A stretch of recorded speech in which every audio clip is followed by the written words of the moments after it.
So back to that reference page, we have a whole lot of rules that involve the antiderivative. Where's my antiderivatives? Cosine, secant tangent, cosecant cotangent, things like that. But we don't have a lot that deal with powers of 2, powers of 3. Well, we don't have anything powers of 3. All right, so here it's, okay, specifically secant squared as an antiderivative of tangent. Specifically cosecant squared as an antiderivative of negative cotangent. So that's it as far as powers of 2. So what happens if I have sine squared? Or tangent squared or something like that? We gotta be able to do something. So here's the something. And there's different models that lead to different approaches. So just to kind of give you that guideline. This is the Pythagorean identity from pre-calc. Comes from the unit circle. These come from that formula. So if I solve this for sine squared, I subtract cosine squared. That gives me my first rule. If I wanted cosine squared, I subtract sine squared. That gives me my second rule. Right? So there's that component. But then you get to these guys. And they're actually not that bad. But it assumes that you have some experience with these formulas. All right, these are the double angle rules for cosine. Well, 2 of them anyway.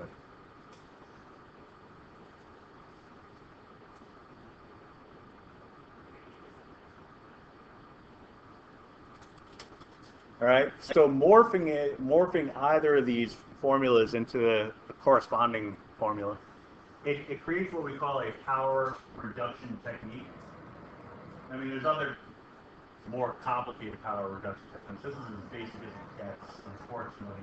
That doesn't sound promising, but it's not that bad. The idea is I took something that's raised to a power of 2, and I converted it into something else. That something else can be anything as long as it's only raised to a power of 1. All right. We can also take this a step further and clean it up and call it 1/2 minus 1/2 cosine of 2x. And this one, same idea. 1/2 plus 1/2 cosine 2x. So one's got a minus, one's got a plus. All right, so out of all this stuff, if I'm thinking, well, first I'd be thinking, no way I'm going to remember that. But the second thought should be, oh, but I'll have an index card.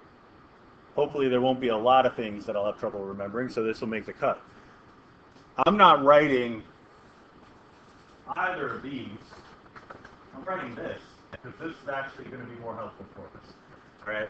So now we got to put it into use. The guidelines, if the power of cosine is odd and positive, save one cosine factor and convert the remaining factors to sine. All right? So if we have an odd power, specifically a positive power, but an odd power, what we basically want to do is rewrite it in terms of an even power, at least a single even power. So I would write this as cosine of 5x times cosine squared 5x. All right. This idea is going to be in conjunction with u substitution. All right. And in most of these cases, it's going to be do some of this trig stuff and then use u substitution from there on out. All right. So that u sub is never going away for the rest of your natural lives. All right. If in this step I designated, let's say, the cosine of 5x as u, you could follow the progression, try it on your own, but it's not going to get you anywhere. Right? Which is why we have this process. What I'm going to do instead is convert this. All right, so we're following these ideas from top to bottom. We're living in this world here right now. Cosine squared is equal to 1 minus sine squared. All right? So 1 minus sine squared of what? Of the 5x. Doesn't matter what's contained within the trig function. The relationship holds true. That's why it's called an identity.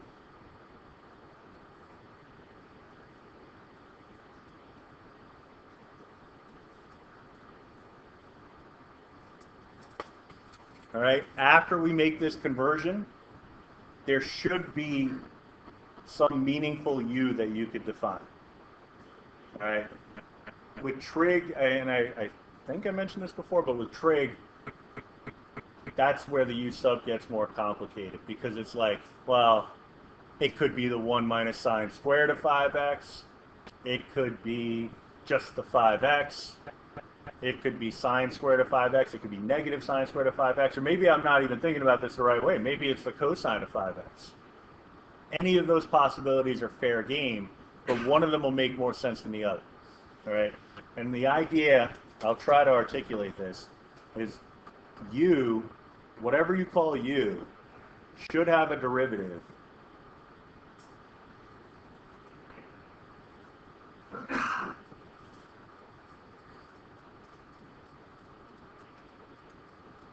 that cancels all x's. So all x values. Whatever you call u, when you take its derivative, after you go through that process, it should cancel out all the x's. All right, so basically in this case, if I'm saying, all right, well, let me call u the sine of 5x. Derivative of sine is cosine. That'll cancel out that guy. Now, if I were to say, for example, let u equal sine squared of 5x, I'm going to get this massive chain rule thing on my hands. I got 2 times the sine of 5x times the cosine of 5x times 5. That just seems like it's making things worse. All right, so let's try letting u equal just the sine of 5x.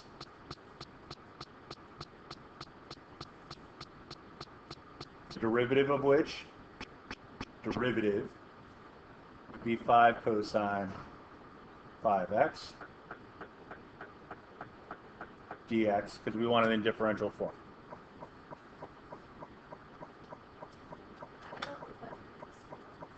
Sorry? Chain rule. Derivative of the outer function, sine becomes cosine, and derivative of 5x is 5.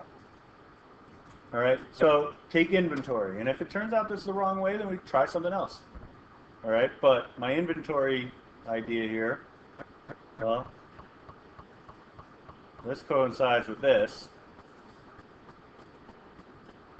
So I can divide by 5 anyway.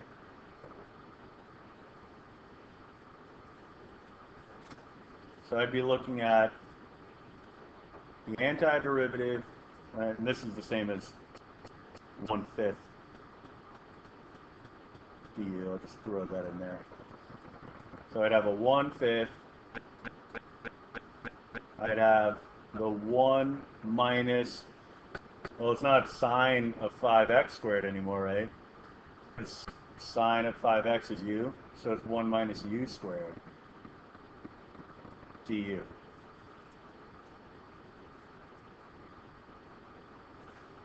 All right, so this comes from this. I'm like highlighting everything. It's like highlighting nothing. So by designating my u as sine of 5x, it gave me 5 cosine 5x, which allowed me to at least get rid of this part. So then I was left with only what remained in the middle. 1 minus sine squared. Well, sine is now u, so it's 1 minus u squared. And now I have an expression that's totally in terms of u. That's the ultimate agenda when you're dealing with u substitution or any kind of substitution, is to get rid of all the traces of x and replace it with something else. You run into an additional issue of, okay, now that I've done that, is it something that I can take the antiderivative of?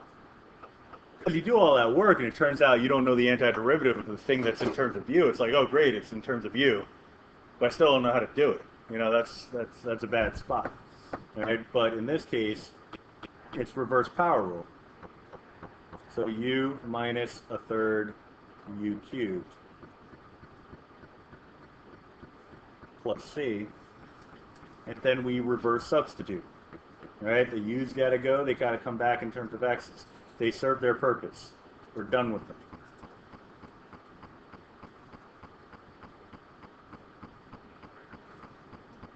the sine of 5x minus a third sine cubed of 5x. But again, like we talked about before, if you're ever in doubt, write it as an expression cubed. Instead of sine cubed of 5x, write it as sine of 5x, and then put the whole thing in parentheses and cube it. Like, if that makes you feel better in terms of like the look of it, then that's fine by me. I don't think anybody's ever stated anywhere that there's an official way of writing the power of a trig function. It's just the way that we always write it.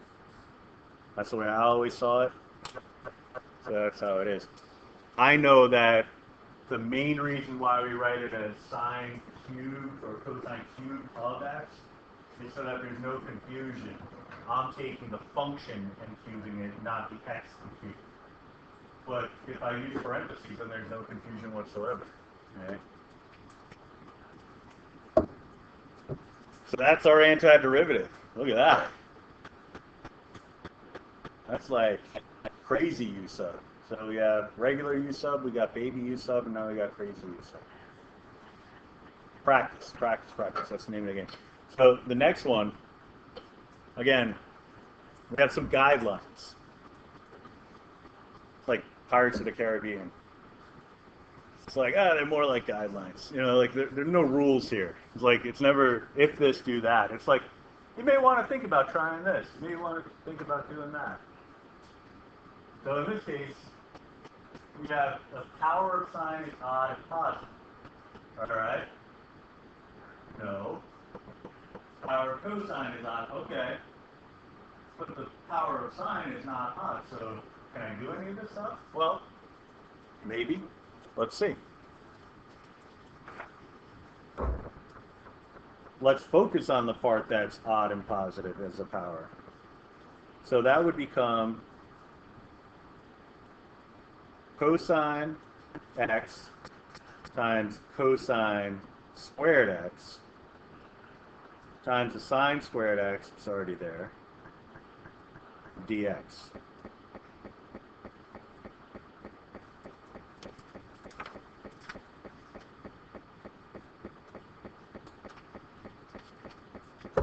Feel that sense of accomplishment. Well, actually, it's a good move. During a test, you know, you may be like, you may have a little trepidation. You're sitting there like, I don't know. I'm going down this road. I hope I'm not going to waste the next 20 minutes on something that's not going to work. It's a good first move. Give it a look. I can now replace the cosine squared with a 1 minus sine squared.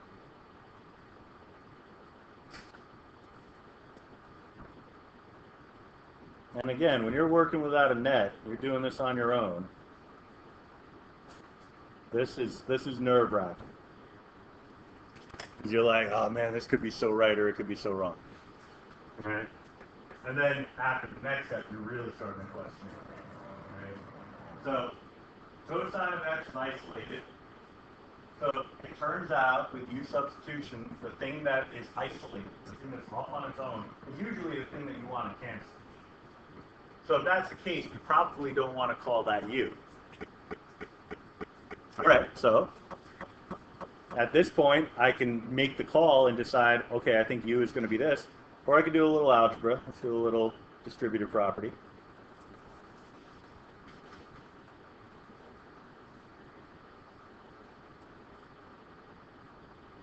So we have sine squared x minus sine to the fourth of x.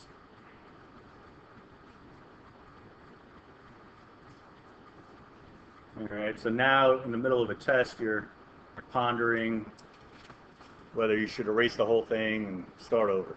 But if you keep going, you'll get it. Because now I want to decide on what my U is. Trig functions almost never, if you're defining them as your U, you almost never want them with the power. Okay, so if I have sine squared, I don't want sine squared as my U. Most likely, I want just the sine. All right, especially if you have something like cosine to the 7th power and then multiplied by a tangent or something like that. You know, like it's a crapshoot at that point, but you almost never want the cosine to the second power. All right.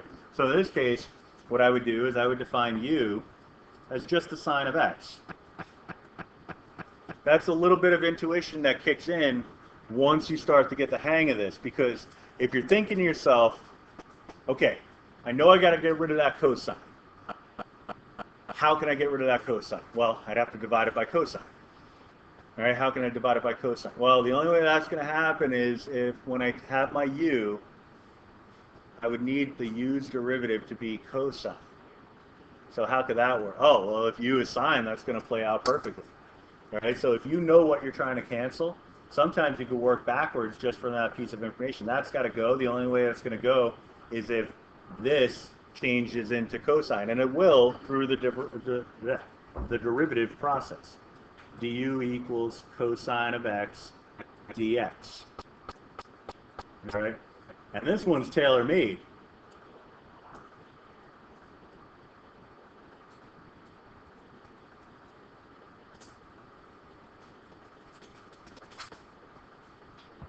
My du represents everything that I have in black there. So I can pull all that stuff out and just call it du.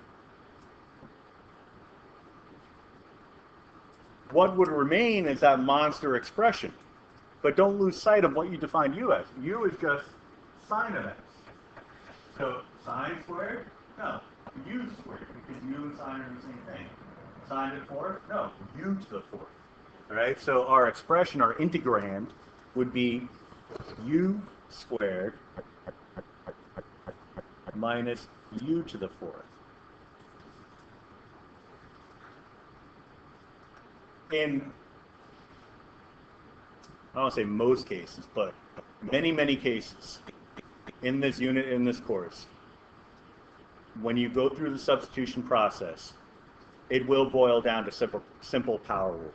Right? That's kind of the point. The idea is to get it down so that it's very manageable in terms of finding the antiderivative and then start your journey back from there.